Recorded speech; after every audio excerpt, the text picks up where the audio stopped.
Now, the other robust ones that are helping us to solve the problem of exploding gradient and vanishing gradient, right?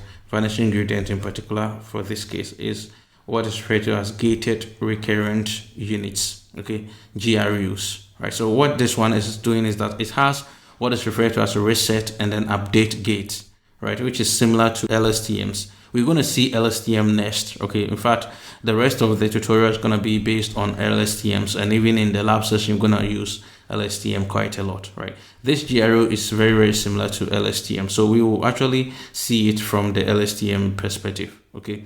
So this one helps us to determine which information to be retained for feature predictions, okay? So it's not that we need all the information to retain for feature prediction. We need some of them. So the gate, that is the reset, and then the update gate is going to help us to either reset, that is delete the information that we have so far, or update the information that we have so far and carry it forward.